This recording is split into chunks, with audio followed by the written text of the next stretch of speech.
days, people. Let's get the show started. Okay, the Armchair Dragoons have, Brant, he's the Armchair Dragoon Sergeant, and Artie of ARDWULF'S Lair. They spoke to me of this convention online called Connections Online. It's a wargaming conference. I mean, I'm going to put up the post here, and you can check it out on the Armchair Dragoons website. So, Connections Online 2021. This is a online wargame conference from the 12th to the 14th of April, which extends, or with extended events from 10th to the 18th of April. Why? To advance and preserve the art, science, and application of wargaming. Brant's a serious cookie. And for who? Any serious student of wargaming, regardless of their level of proficiency and experience, you got to use Discord, and you have to register, which is open right now as of April the 9th.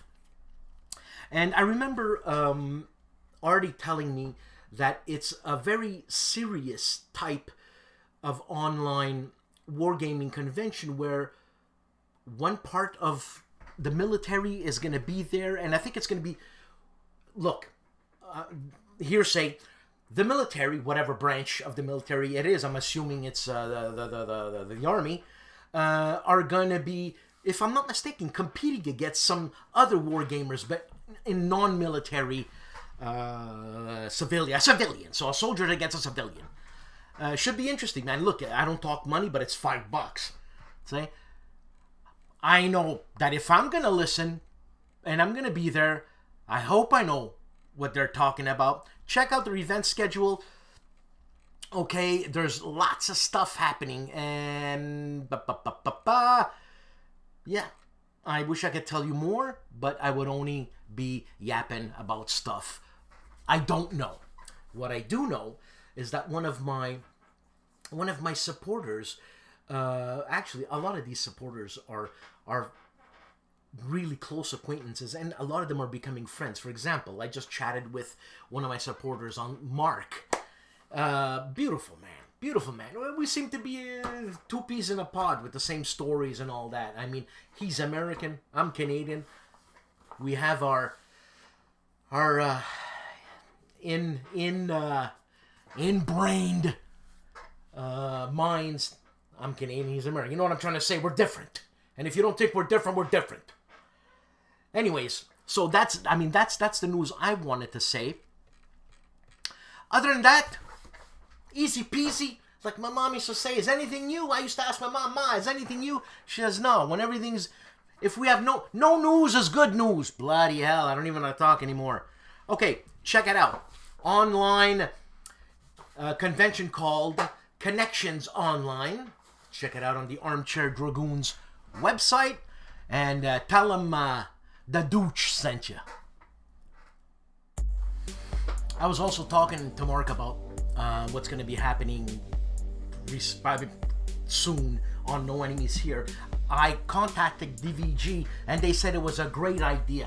So basically, I spoke to Sarah. Fantastic service, customer service. Fantastic. And I said, hey, you want to do a giveaway? She says, yeah. And she said, why don't we do a No Enemies Here DVG giveaway? And I thought, how cool is that? All right. So, what I've decided is the person, this is what I'm gonna be giving away plus more. So, there's a card crate. This is the DVG card crate. Okay, I had to open it up. Okay, because there's stuff inside the card crate. Okay? Right? The card crate, there's stuff inside. So, what one lucky winner will be getting, and this is gonna be, and I know, I just thought about, I'm not a big zombie guy, but zombies are fun when learning how to play certain mechanics in the game. When a game has a zombie, scenario. So, you will be getting Warfighter, Undead, 2 decks of cards, expansion number 42. Huh? Look at that. They put the Undead, they put a Jap and a Kraut. I'm just talking World War II stuff. I know that, whatever. They put a Jap and a Kraut. So, You're gonna be getting that. You will also be getting Calandale, expansion number 58. 2 decks of cards. So that's 4 decks of cards so far. You will be getting this expansion.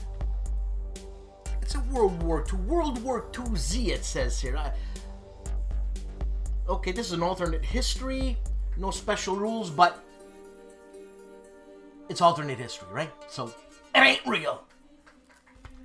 And also, Castle Frankenstein.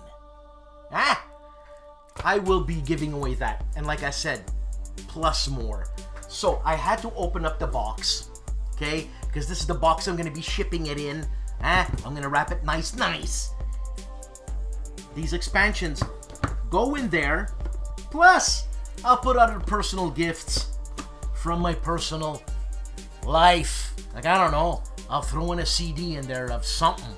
Maybe I'll throw in some Sapino little mint breath fresheners where it's made in Quebec and you smell like a pine tree.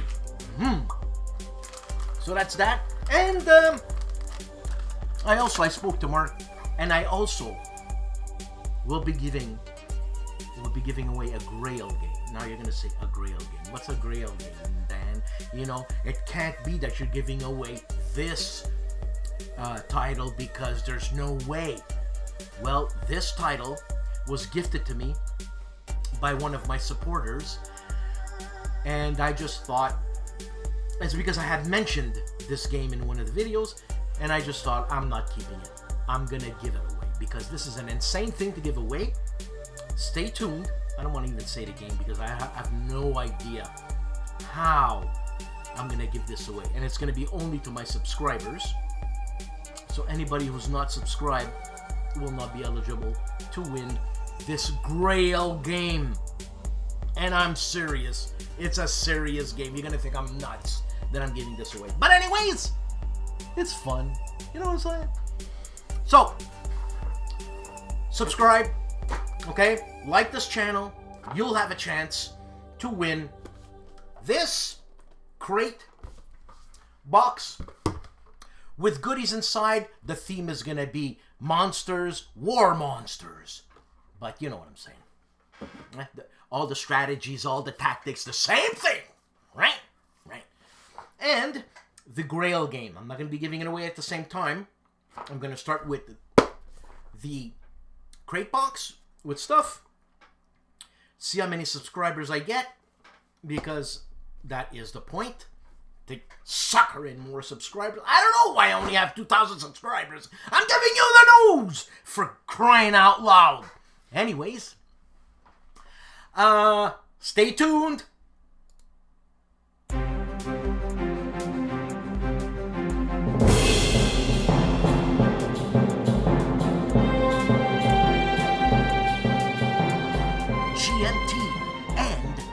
Mike Bertuccelli's Wolfpack, the North Atlantic Convoy Struggles, October 41 to March 43.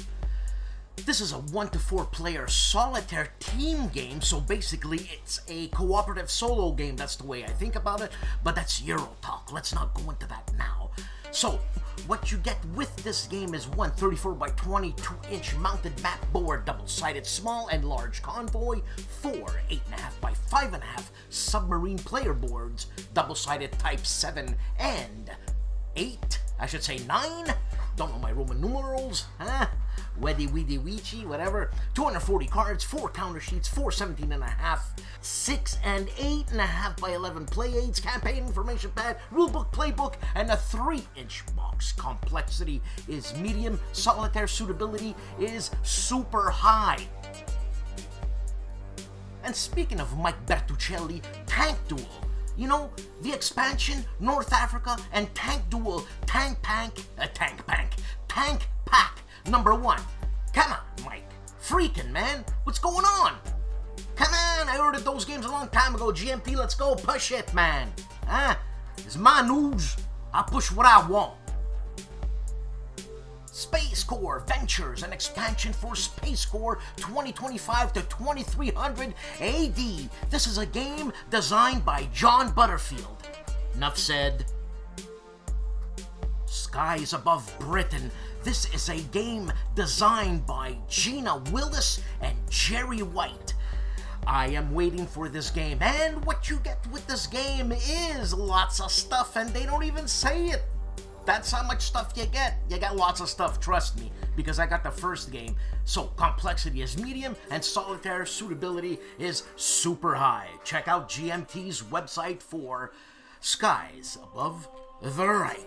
And it's not that at all, it's Skies Above Britain. Check it out. Legion War Games and your chance to change history. Aces of Valor, a solitaire game of World War II aerial combat designed by Eric von Rossing. This is a solitaire game, and the details of the game, a game map. There are two maps. There's a map and a mat. So, a map. 22 by 34 campaign map and a 17 by 22 operations map. There's 240.75 inch counters and 88.6 inch counters, 54 mission cards, a 12-page rulebook, 3 8.5 by 11 player aid. Map scale is 5 to 10 miles per square. Unit size is 1 aircraft. Time scale is non-applicable. This is a solitaire game. Complexity is medium. Solitaire suitability is, as I said, this is a solitaire game. Skyhawk Rolling Thunder 1966. This is a solitaire game again. Game designed by Steve Dixon and Bob Best. Skyhawk is a game which puts the player in the cockpit of an A4E Skyhawk of VA-72 flying missions during the early days of Operation Rolling Thunder. Yeehaw! And what you get with this game is a battle board, 11 by 17 inch. This is mounted 176 each points. Well, I should say 176 counters of 0.6 inch each. 36-page rule color book. Charts and tables, 11 8.5 by 11. That is 11 charts and tables. You get a target gazetteer, 8 pages. You get more player aids. Those were charts and tables before. These are player aids right now. I'm confused, but keep going with me because my voice and everything is going real good. So player aids, you get 6 of 8.5 by 11. Map scale is non-applicable. Unit size, 1 playing time mission. Time scale, 1 mission. This 1-player game, complexity medium, solitaire suitability is high.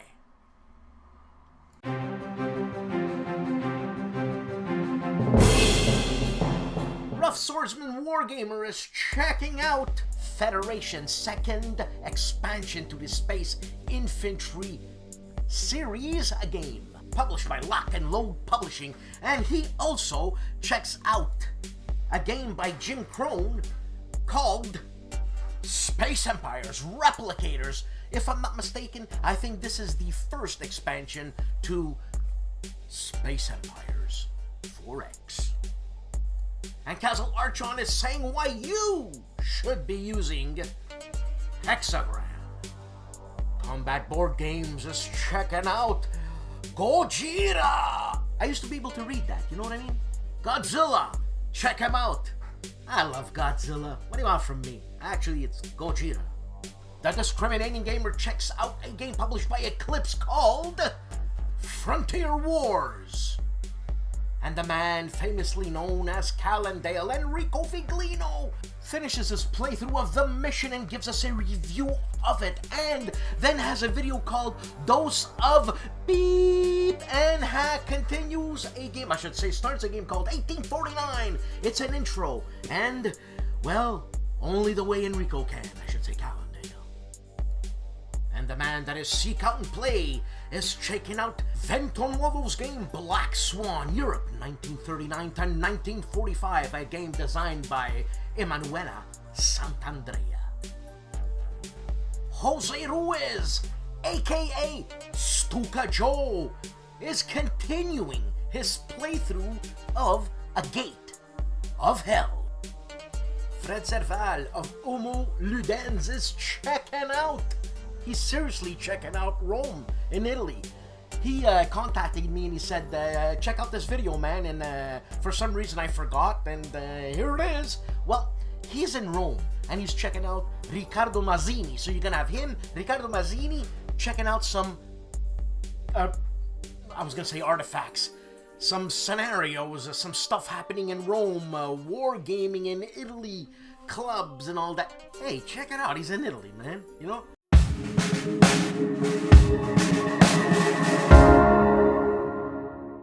Hello everyone, this is Michel Leviathan Sorbet from the Polish YouTube channel Wojennick TV. Here is my weekly roundup, the list of the videos that I have published on my channel during the last week. On Sunday I started with my top 3 games of March 2021, so I listed the games which I have most heavily played and which I enjoyed the most during the past month. I have spoken about 3 games: The Boss, a card game, a deduction game, a bluff game in which we will be trying to seize power in different American cities in the 20s or the 30s of the 20th century. On the second place, Down in Flames, Locked On by Dan Games, a game which I have already spoken during my previous roundup from the previous week. And on number 1, Enemy Coast Ahead, Dumbbuster Raid from GMT Games, an extremely interesting game about Operation Chastise from May 1943. So this was a very interesting month, a month during which I have heavily played, especially aerial games, and I enjoyed them a lot. The video on Tuesday was the English review, and this time I decided to present the review of Undaunted Normandy, a game which already was reviewed and presented on several channels. I added mine and I decided to publish it because this is such a good and such an interesting game that I really wanted my channel to have an English review of this title. A deck building game. I won't be telling you what it is about because everyone knows what this game is about. A game which I really enjoyed, which I think is an extremely good game if you want to introduce new players to wargaming. If you're searching for light to medium war games, this would be a nice choice because it uses also a mechanic which is quite often used in Euro games, in other types of games, which is the deck building mechanic. So people will play the game much more easily than when playing hex and counter games or other very heavy war games. This is an interesting choice if you want to introduce someone to the wargaming hobby. On Wednesday, I continued my playthrough of BIOS Genesis. This time I published the 5th part of this playthrough. This is one of the last parts. A final part will come in the days to come, and I will end this story showing how life could have evolved on our planet, how it could have appeared. Then finally on Friday the Polish review, and this time I presented the review of Bitwa of Włocławek 1920, a game published by 2 Polish foundations, Ari and Ładowarka, and focused on the Battle of Włocławek fought in 1920 against the Bolsheviks. Because when we think of 1920, of the battles fought during the Polish-Bolshevik War, almost everyone instantly thinks of the Battle of Warsaw, fought in August 1920. But in fact, many other clashes occurred during the same time, and one of them was the battle for Włocławek, another Polish city. The Bolshevik troops tried to seize the city, but they were successfully repulsed, and the Polish managed to secure the city to forbid the Bolshevik troops to cross the Vistula River through the bridge on the city. So this is an interesting game, an interesting initiative, because the game is focused on a battle which was never ever used as a topic for a war game before. From this point of view, this is an interesting project. The review, as I said earlier, was published in Polish, but an English version will also soon follow. That's it from me. Those were the 4 videos that I have published on my channel during the last week. I wish you a great weekend and a great week to come. See you next time.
master of war games, Joel Toppin continues his ancient battles. The scenario, Gargovia, 52 BC. And the chief of bonding with board games as a special guest as an interviewee. It is Vangelis Bagiartakis, the guy who designed Freedom and also designed Among the Stars. Check it out! And the chief is also unboxing GMT's new game of Command and Colors called Samurai Battles. And the Hugh Hefner of war games, Wardy Robe plays World War II. You try to say that. And he's got 50 millimeter US and German para something, whatever. And these are small little miniatures. He paints them. He's a good painter, the guy. And he discovers a new channel, or he discovers a cool channel called Wargaming Newbie Historical. Check it out. Then Harsh of Harsh Rules continues his playthrough of Mark Simonich's game Holland 44, published by GMT. And I just recently discovered this channel. It's run by a guy called Pat, and it's World War II solitaire board gaming. This time he checks out a print and play game, Roll for Omaha 1944, and he does a playthrough of Castle Eater by David Thompson, published by DVG. And the Grognard artist Matt White takes a look at Commands and Colors Ancients. ID Jester is stuck in Stratomatic baseball. Must be interesting. I always wanted to do Stratomatic, but my friends didn't think I was baseball-y enough. Whatever. And continues with War Games with Let's Open the Box and I'll let you check it out. Jan Heinemann of Let's Play History has quite a few videos out, but not as much as he used to have. Like he's playing Crusader Kings 3 with a name like Pippin. Maybe he stole that from Lord of the Rings. And Strategic Command World War II, Fields of Glory Empires. This guy plays a multitude of games. Computer games, that is.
Counterproductive Games has been busy doing a tutorial for a Kickstarter game called A Most Fearful Sacrifice, Herman Lotman. Summer of 1863, early on July 1st, in the surroundings of the small town of Gettysburg, the largest battle fought in the American Civil War begins to unfold. A battle that will determine the fate of the nation. A Most Fearful Sacrifice is an epic two-player war game allowing players to depict the fighting that occurred during all 3 days of this decisive clash. The Black Swan ACW operating system is specifically designed to handle the larger scale battle and provide a challenging, constantly developing battle situation. A Most Fearful Sacrifice, The 3 Days of Gettysburg, a game designed by Herman Lutman, published by Mark H. Walker. A Flying Pig game. And the strongman of war games, Rob Orrin, is checking out Samurai Battles, published by GMT.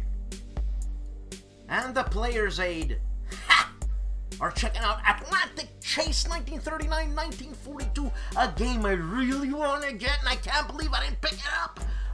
A game designed by Jeremy White, published by GMT.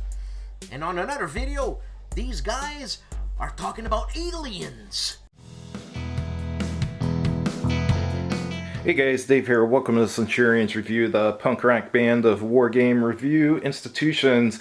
On our website this week, we have reviewed Moonbase Clavius from Task Force Games. This is a micro game where the Russians have invaded a American moon base on the moon. It's got 3 scenarios, and then the last campaign scenario is actually the 3 scenarios combined. Watch the review so you can see how it is. And then I've done a playthrough of NORAD from Conflict Magazine number 4, which is from 1973. Those of you with a good memory will remember I actually did a playthrough of this about 2 or 3 years ago, but that one just used the standard rules. This one's using the optional rules like submarine launch ballistic missiles and the Canadian forces and so forth. And then did a first look video on YouTube of Modern War Magazine number 36. The game in it is Cold Start, the next India-Pakistan war. It's a game by Tai Bamba. Looks pretty simple. The only thing is it's got variable movement, which I'm not a fan of, but I'll try it one of these days and see how I like it. And the last thing I did on YouTube was Wargame Chat number 6, where Len and I discussed games that we thought were suitable for beginners, and he talked about how to get beginners into wargaming. Thanks for watching, and have a good evening. Mo of Mo's Game Table is previewing The Lamps Are Out, 2nd edition from Compass Games. Also, Whiskey Charlie with David Heath, and Whiskey Charlie with Canadian designer Brian Train. Compass Games and John Krantz was live with Bill Thomas and Compass Games. Riccardo Mazzini in his war log discusses Battle for Germany. And Mauro Faina, for all the people wanting to listen to Mauro in Italian, he continues his discourse of wargaming in Italy. GIMPY of the GIMPY Gamer is taking a look at Age of Dogfights World War I. A quick update on that game, also continuing, or I should say, GIMPY's gal guesses Company of Heroes, and Whiskey Charlie with David Heath. Tim Korchnoy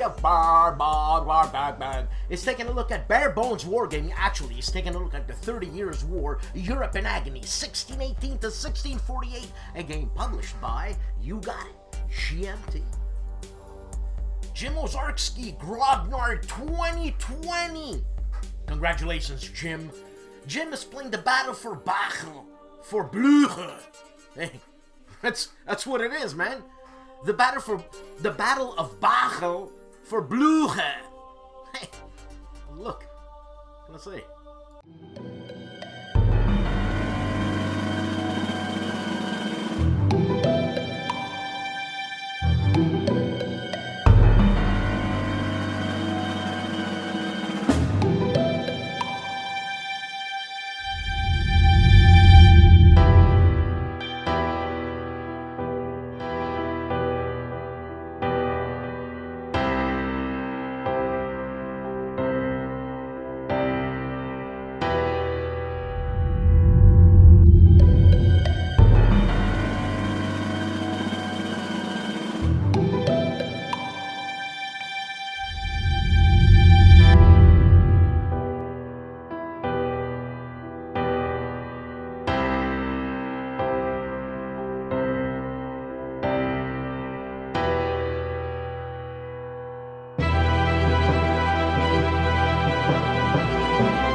Gilbert Collins is back with Athens and Sparta, a re-evaluation, rules, quirks, and strategies of Columbia Games.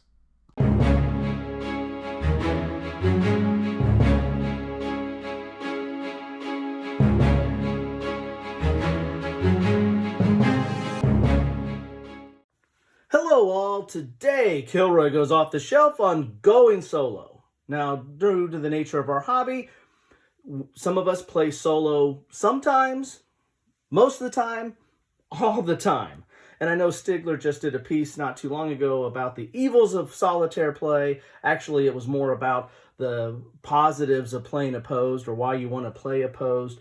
But, you know, for us in the wargaming hobby, there are several reasons why we end up playing solitaire. I mean, that include whether we can't find a local opponent, because this is kind of a niche hobby, whether we're really not tech savvy or don't have an interest in doing online play like Vassal, or we just don't like people. Or actually better said, you know, we prefer immersing ourselves into the history and playing on our own timeline and our own terms. You know, I kind of fit all three of those. I like people, but I kind of fit all three of those at various times of my, you know, wargaming career.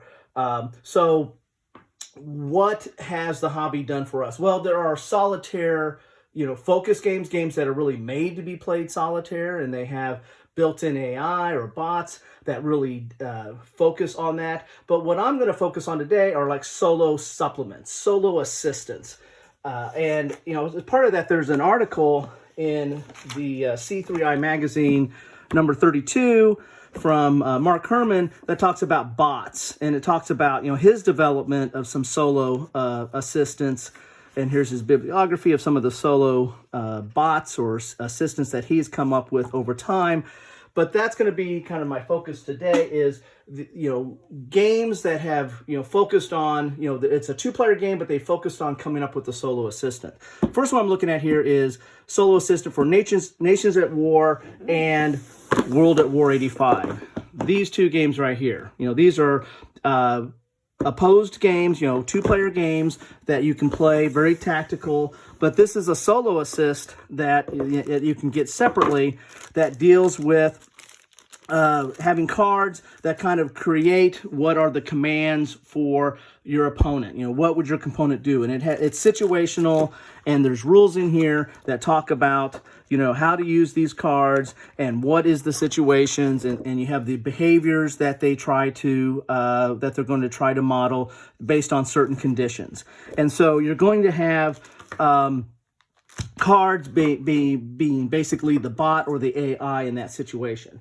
And this kind of was developed, I mean, not initially, but it was developed over time. At least my first experience with it was with Labyrinth, War on Terror. It had, you know, this kind of what you might, if you've done any kind of computer programming or if you're in a corporation and done any kind of decision making, you have a decision tree here and have these, you know, boxes that tell you, you know, what is the condition or the event, and is it yes, no, and then you keep on going down till you get to what the opponent will do. Okay, and this deals with events and ops, and this deals with the where of it or the location. You know, Labyrinth is a kind of a precursor to the Coin series. It's a card-driven game that has events on it and has actually kind of op points that you're using, and so this decision tree deals with that. So going to the Coin games, let's look at Fire in the Lake.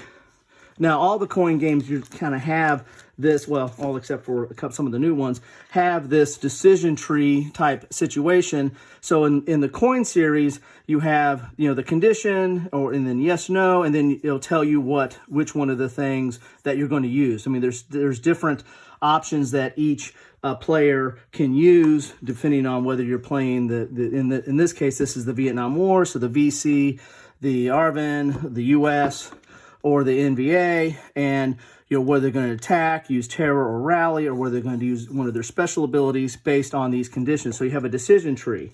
Now, what they've developed into, and this is a Mark Herman and Volko Runke game, they've had the Trung expansion, which adds in cards. So now you have cards kind of similar to the the solo assist for Nations at War and World at War 85, you have cards now that will tell you what that person's going to do, and they have these cards for each one of the different factions in the game. So you have basically a card-driven bot or card-driven AI that controls that. And that was developed from Gandhi. That it didn't come with the decision tree. It came right with the cards initially. It kind of was a deviation on the coin series that it didn't use that traditional decision tree and went right to the cards. And you have kind of a decision, you know, a player right here that talks about like different events and different actions and what are the priorities and the random spaces if there's like a needs to know where it needs to go. But it's basically card based. Continuing on with Mark Herman's developments on these, we have Empire of the Sun, which had this Erasmus decision, which you know this takes a step back. This came out before Gandhi, I believe, but it had the decision tree somewhat. This looks very complicated. This is just the Japanese harassment bot.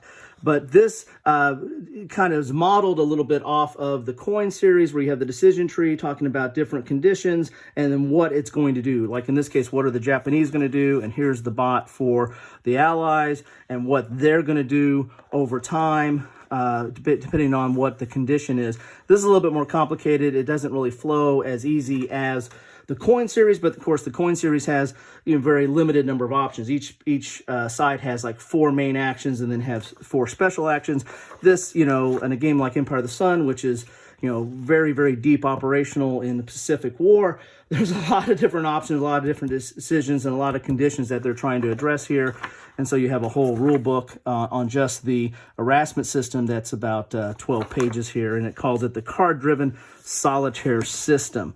Continuing with the card-driven systems, another example of this is 65. This is from Mark Walker, Flying Pig Games. This is squad level combat in Vietnam, and they came out with a whole supplement called Alone in the Jungle that gives you the rules for using these cards here that basically, again, control the bot. Tells you what the enemy is going to do on a certain situation, and they have different sections of the cards that you use to determine, what the enemy does or how that played out. So that's an example of some solo assisted type games that, help us, play the games that we're playing. I mean, otherwise you're stuck with, playing both sides. If you're not playing opposed, you're playing both sides to your best of your ability, and that doesn't work for me all the time. I mean, I do that, but I tend up favoring one side, or I end up favoring both sides when I play them, and maybe that's the way to do it. Max out the options for both sides. But these are a way to kind of help solo or help add AI to the opponent, and you don't necessarily have to follow them religiously. I mean, you might just see what they would do. Like I do this in the coin games. I would see what the opponent would do and kind of make my own decisions sometimes if that's the best thing for them. There you go, going solo. Hello all, it's me again. We're all used to errata in war games. Why not in videos? I certainly make my fair share. When I was talking about 65, I showed the wrong cards. These are the Alone in the Jungle solitaire cards that talk about how the AI works, like through stance, target, result, move, random event. This is how the AI works in that. Sorry about that, but I'm sure you all caught it.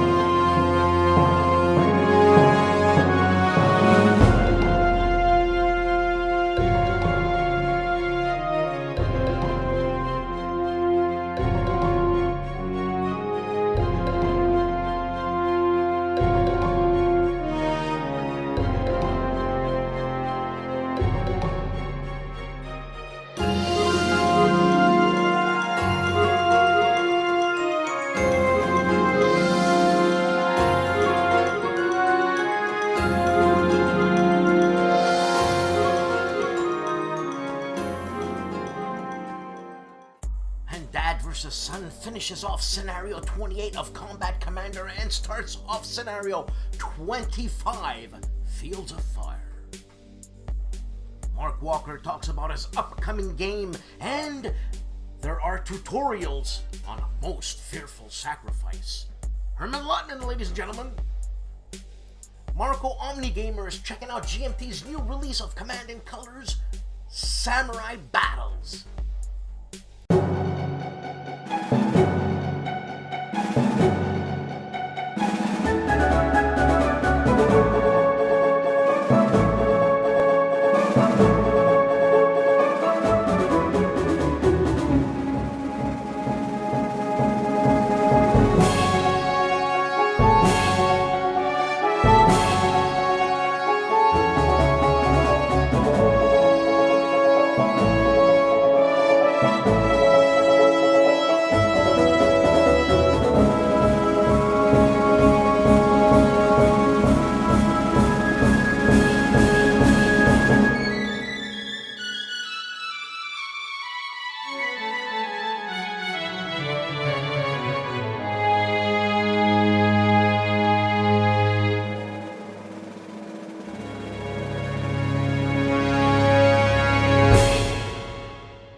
Hey guys, Dave here again.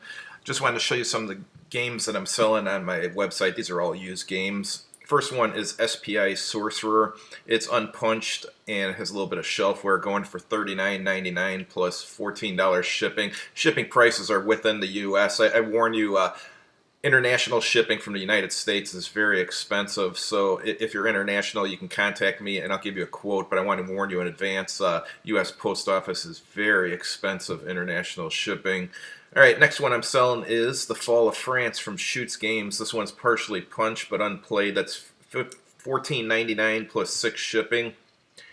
And next one is Strategy and Tactics Nicaragua. That's from magazine number 120. That's $24.99 plus 9 shipping. And then we have from Modern War magazine number 27, Kaliningrad and Mosul. It's unpunched for $29.99 plus 9 shipping. And we also have from Modern War magazine number 2, Oil War Iran Strikes for $24.99 plus 9 shipping. And we got a Columbia Games block game here. This is Bobby's Little Shelfware, going for $45 plus shipping. And then we have the Trojan War from Metagaming. This is an old game. It's unpunched and complete. Price is $29.99 and shipping on this one is free. And then we have 13 Days, the Cuban Missile Crisis. This is played but complete. Goes for $24.99 with free shipping. And then from the same company we have Iron Curtain. It's played but complete. This one's $14.99 with free shipping. And from Avalanche Press, we have Invasion 1944, which is punched for $39.99 with free U.S. shipping. And then from People's War Games, we have Kiev Parachutes Across the Dnieper. It's punched and it has shelfware, and there's a rip corner on the box, going for $28.50 with free shipping. And then we have Sanctuary Game and the Thieves World novel. Sanctuary is based on Thieves World novel. This is going for $30 plus $14 shipping. And then we have from Turning Point Simulations, Arbella Gaugamela 331 BC. It's played but complete. It's $22 plus 10 shipping. And from Victory Point Games, we have Pew Pew, which is going for $17.50 plus 10 shipping. And Strategy and Tactics number 88, British Army of the Rhine, unpunched for $41 plus 9 shipping. And then War of the Worlds England from Dan Verson Games. It's punched but complete. That's $40 plus 15 shipping. And Ambush at LZ Albany from Modern War magazine number 24. This one's punched, so it's just $20 plus 9 shipping. And we have the South Shall Rise Again from Victory Point Games. This is an extremely rare game. This one's punched but complete. Price is $25 plus 12 shipping. And then we have Fight in the Skies from TSR. This is unpunched, but the box has shelfware. It's $69.99 plus 14 shipping. And here we have Kriegspiel from Avalon Hill. It's punched and a few counters are missing, but it's fully playable. It has some custom counters in it, which are written on, and the box has significant shelfware. That's going for $9.99 plus 15 shipping. And then we have Mission Grenada from Close Simulations for $14.99 plus 6 shipping. And Game Fix Magazine #1, Thapsos and Alexandria. This one's punched but complete. It's going for $7.50 plus shipping. And we have Operation Whirlwind from Microgame Design Group. Counters are cut and mounted, but it's complete. It's $9.99 plus shipping. And this is Marching Through Georgia from Clash of Arms Games. This is unpunched, but otherwise it is complete. But it's missing the box though, so it's unpunched and would be complete if the box was there, but it's fully playable, so it's $9.99 plus 9 shipping. And here's one from Avalanche Press, Blood on the Snow. This is punched but complete, $14.99 plus shipping. And the last one is House of Danger from Z-Man Games. It's a choose-your-own-adventure board game. It's played but complete. It's going for $14.99 plus 10 shipping. In addition to selling used war games on my website, I also buy some stuff. Let me go to the buy list and show you what I'm buying. Alright, here's the buy list. As far as role-playing games, I'm buying Empire of the Petal Throne, the Book of Demons from Little Soldier Games, Book of Master from Miss Little Soldier, the Infernax of Spells, Necromancy, and Black Magic, TSR Dungeons & Dragons Supplement 2, Eldritch Wizardry, TSR Dungeons & Dragons Supplement 2, Blackmoor, and TSR AD&D first or second edition, lots of books. So if you have any lots of those, let me know. And then as far as miniatures and rules, I'm looking for TSR Tractics, the Guide on Games version of Tractics, Army of Darkness miniatures from Leading Edge Games, Aliens miniatures from Leading Edge Games, and Chainmail from Guide on Games. And as far as board games and war games, these I'm really looking for, usually unpunched. I mean, if you have punched, I might make you an offer, but there's so many problems with buying used games where something's punched and then they say it's complete and you get it and it's missing counters and now it's worthless and stuff. So I'm real hesitant to buy punched games anymore.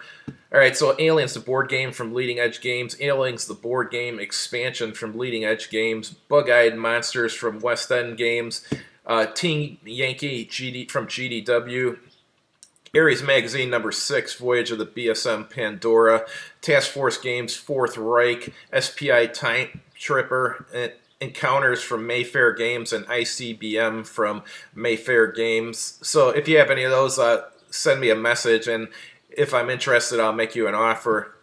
Thanks, and have a good day. Another week, another show. Thank you for watching. Please subscribe and like this channel. Please support this channel through Patreon, and check out what we're gonna do with Aces of Aces. I mean, check out what we're gonna do. I mean, I still have to find out what we're gonna do, but I want to do it clean. I want to do it clean, and I have the help of Fred Serval, and he has my help, and I have his help. You know what I'm saying? So have a good weekend, and stick around for this ridiculous giveaway. It's one game. It's a ridiculous one game giveaway. Who does this? But anyways, maybe people do it. How do I know? So hey, have a good weekend, and hasta la vista, baby.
Hello, sir. I'm looking for the crew of the Diamond Lucy. Ah, you must be the new waist gunner. Sergeant Staniender. Well, Sergeant, debriefing is at 700 hours at HQ. Be there sharp. Will do, sir.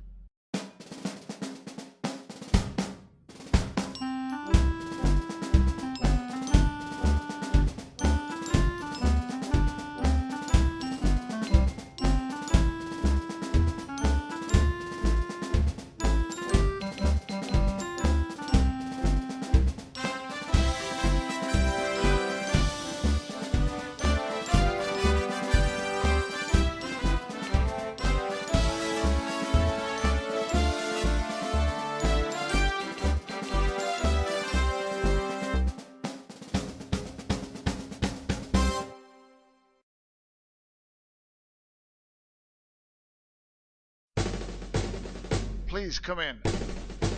You've had 2 very tough missions back to back, and this one's not getting any easier. On the good news, you've shot down a lot of enemy aircraft, but we have suffered heavy casualties, so listen, and listen well. Today's target is the rail yard facilities at Rouen in occupied France. Your bomber will occupy a middle position, and this time you will form part of the high squad. A lot better than the low one, but still, you will encounter enemy formations. Here's the target in Zone 4. The Germans, they'll be sending heavier fighter waves as you get closer to the target. Expect 2 to 3 waves just in the target zone. As for friendly fighter cover, yeah, I know. Really bad. Don't expect any help from them. Stay in formation, follow your captain's instructions, and good luck. At 900 hours, Diamond Lucy takes off.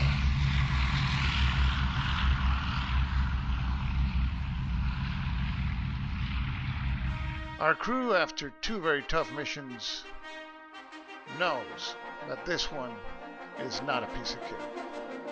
Our bomber enters the safety of Zone 1, and from there, Zone 2.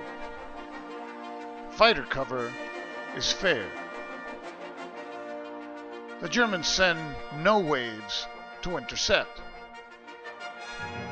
So our bomber enters Zone 3, where fighter cover is also fair.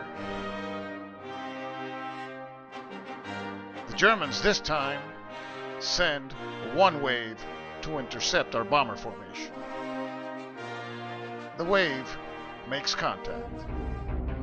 2 ME-109s headed our way, and attacking from 12 and 130.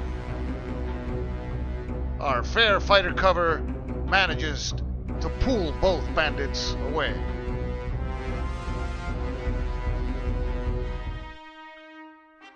Diamond Lucy enters Zone 4, where the weather is good.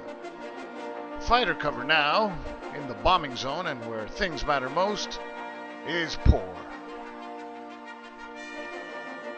The Germans, they send 2 fighter waves after the bomber formation. The first fighter wave makes contact. 4 bandits, 2 Focke-Wulfs, 1 109 and a 110 coming in our direction, and attacking from 12, 130 and 6 o'clock. Poor fighter cover at least manages to pull the 130 bandit away.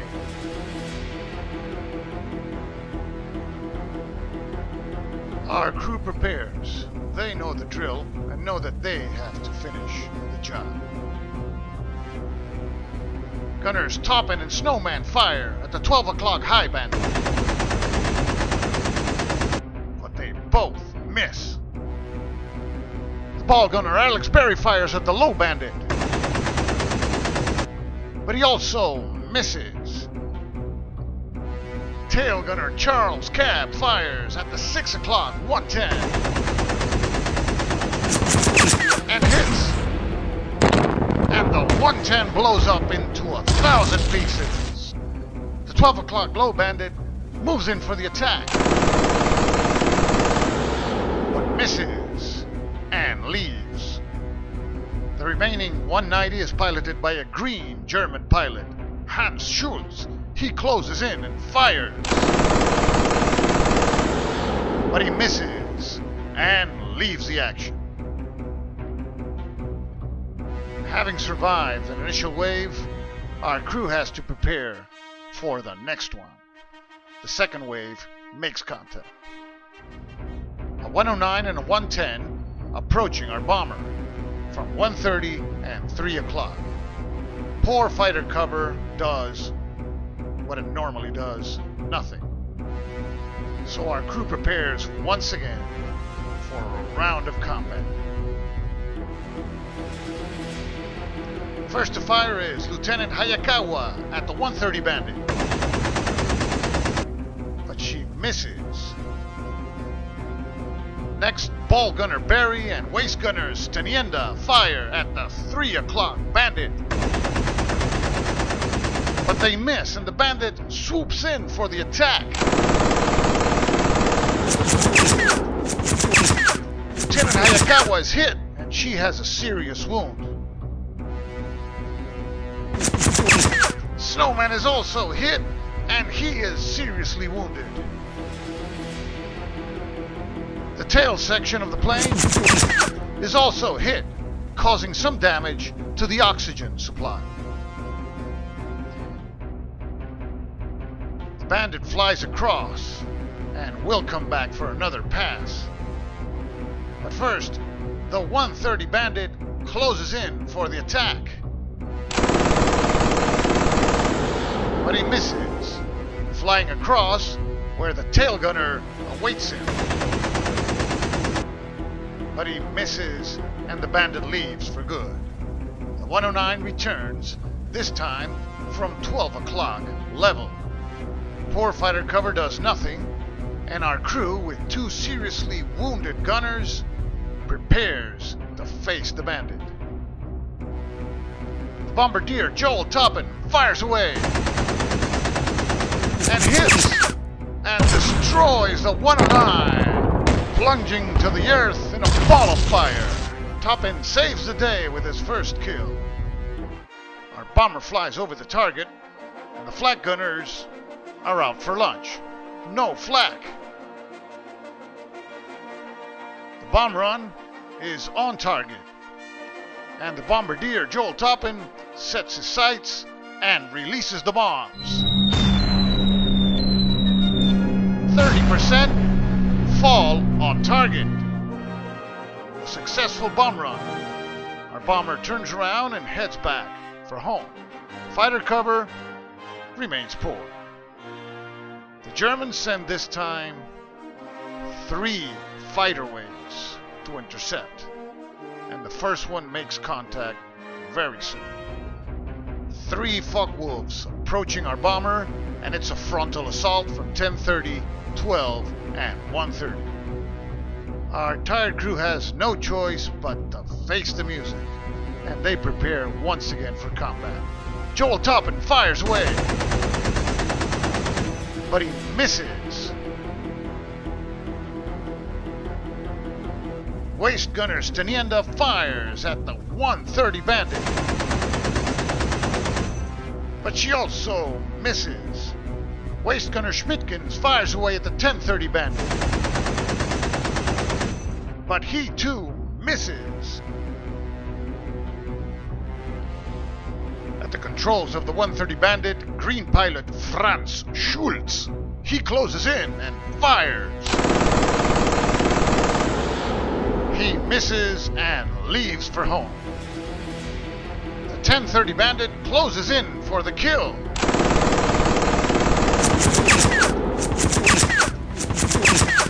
Hits our plane in 3 places. The number 3 engine is showing signs of trouble.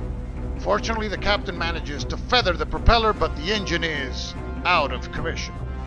The other 2 hits were only superficial damage. The Bandit flies across, but he'll be back. But before, the 12 o'clock Bandit closes in and shoots. And misses and flies across to leave the action, not before running into the tail gunner, who misses to his regret. Meanwhile, the 1030 Bandit comes in for another pass, this time from 12 o'clock level. Our crew prepares once again to fend off the attack. Because of casualties in the angle, only Joel Toppin can fire at the bandit. But he misses. The bandit closes in for the kill and hits the pilot compartment. Fortunately, the pilot and co-pilot only suffer light wounds and can continue with their normal functions. The bandit flies across and the tail gunner fires and hits the bandit, damaging the plane and forcing it to leave for good. No time to rest because the second wave makes contact. 3 109s and a Focke-Wulf headed our way. One bandit attacking from 10:30 and 3 from 12 o'clock. One low, one level, and one high. Poor fighter cover manages to scare the Focke-Wulf away. Our embattled, tired, and frustrated crew face the onslaught once again. Lieutenant Toppin fires at the high bandit. But he misses and the bandit moves in for the attack. He misses and leaves the battle. The low bandit is piloted by a green pilot, Fritz Schultz. He moves in and fires. Misses and flies across where the tail gunner awaits him. He hits. The bandit bursts in flames and crashes into the ground. Another kill for tail gunner Cab. The 10:30 bandit moves in and shoots. But he misses and leaves for good. Having successfully faced 2 waves, the 3rd fighter wave hits. 2 110s coming our way from 10:30 and 12 o'clock. Our battered and tattered crew can't believe their bad luck and prepare for combat in their battle stations. Poor fighter cover fails miserably and the ball gunner Barry fires away. But he misses. Next, the bombardier Joel Toppin fires at the 12 o'clock bandit. But he misses. The bandit closes in for the kill. But he misses and flies in the direction of the tail gunner Cab, who fires away. But this time he misses. The 10:30 bandit moves in and fires. He hits our bomber in the tail and in the nose. The tail hit manages to destroy the machine gun. Luckily, Cab is alright. The nose damage was superficial, and the 110 comes back again, this time from 12 o'clock. Our crew members can't believe their bad luck. They clench their teeth and prepare for the worst. The fighter comes from 12 o'clock. The bombardier Joel Toppin fires away. But he misses. The 110 closes in and fires. 110 misses and leaves for good. Diamond Lucy enters Zone 3. Taking advantage of the lull in the action, the captain orders a tail gunner Cab to man the top turret and radio operator Case to man both cheek machine guns in the nose section. Fighter cover in Zone 3 surprises no one. It's poor. The Germans send 1 fighter wave after the bomber formation. The wave makes contact. 1 Focke-Wulf 190 in a vertical dive. The only gunner who has a shot is now the top turret gunner Charles Cab. He hits. He damages the bandit, forcing it to break away not before it fires. Luckily he misses and leaves. And our bomber moves into Zone 2. Fighter cover this time is good. This time the Germans send no fighter waves. Weather is good, and our bomber makes a safe landing at base. In this mission, Diamond Lucy managed to drop 30% of its bombs on target, sustained damage to its engines, control cables, and 4 of its crew members sustained wounds, 2 of them serious. Master Sergeant Snowman recovered from his wounds, but will not be able to fly.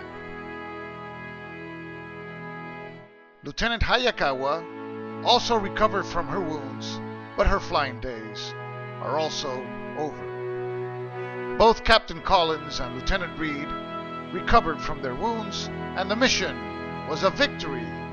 The first one for Diamond Lucy in B-17, Queen of the Skies.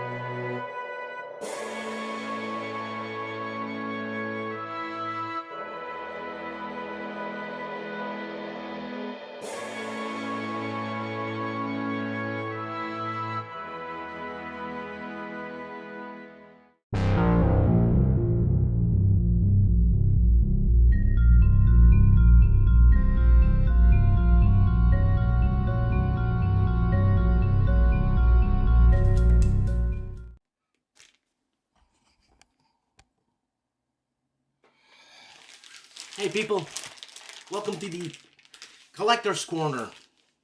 I always have a new show or a new segment. That's the way I keep things interesting. I recently got into Ace of Aces. This is a handy rotary series game, and it was made by a company, if I'm not mistaken, called Nova Game Designs, and I put them in these plastic Ziploc bags. I learned that from Mauro Faina because he's got like 3,000 games and he rents out a like a garage thing or you know, where you pay, I don't know, $20 a month and you keep your games in, and he keeps them all in plastic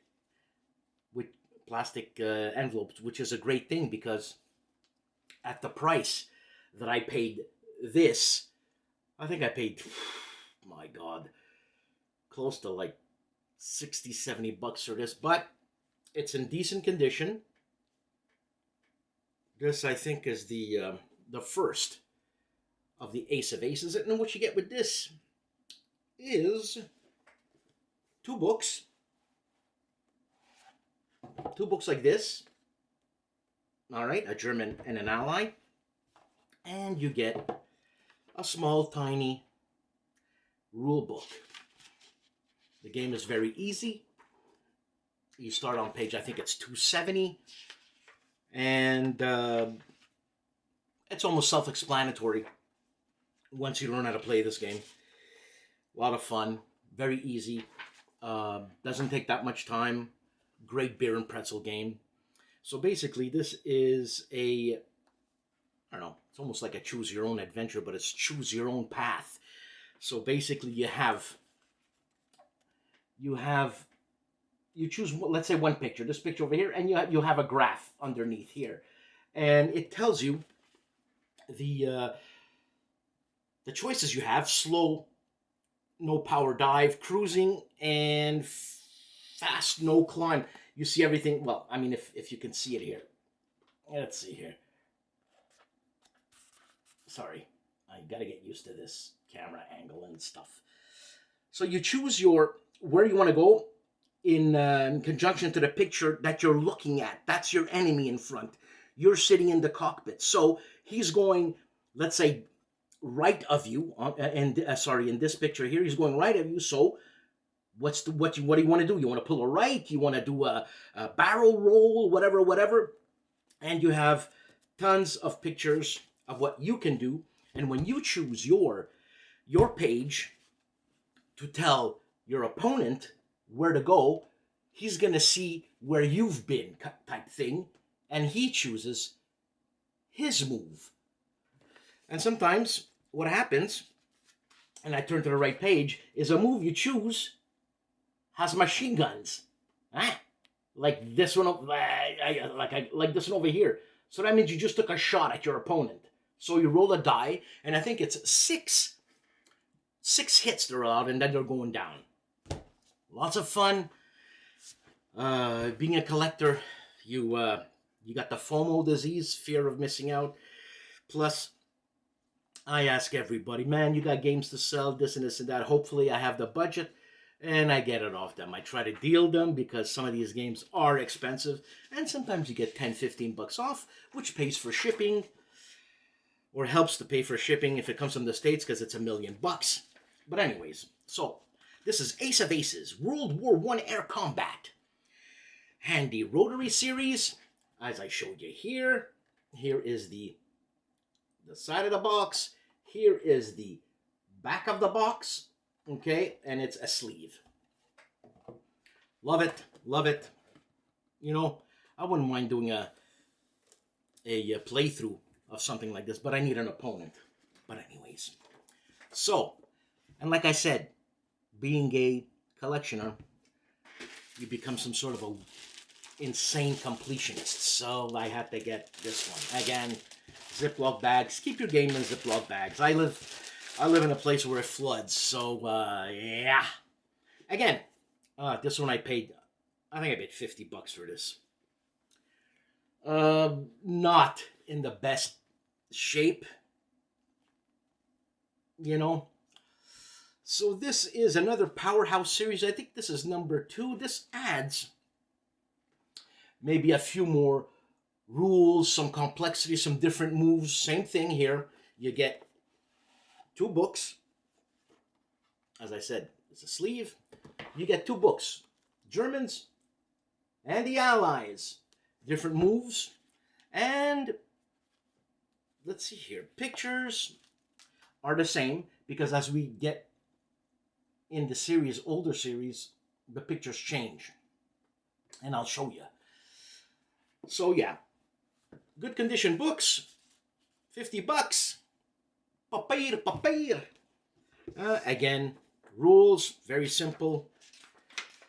How many pages? Eek. This is stuck. Eek. Stuck. Be careful. As a collector, you want to fix stuff too also, but not fix it so you ruin the original packaging and blah, blah, blah, and all that stuff. So this basically is like a 10-page rule book, not even. All right? So we got that. I don't know how many series. I think there's 5 series. Balloon Busters, which I got, and I should have waited to do this video. But anyways, I'll continue with what I get later on. I ordered from Noble Knight. You know, you can bargain at Noble Knight, eh? And they got a hell of a selection of older games. And last but not least, for me, Wing Leader.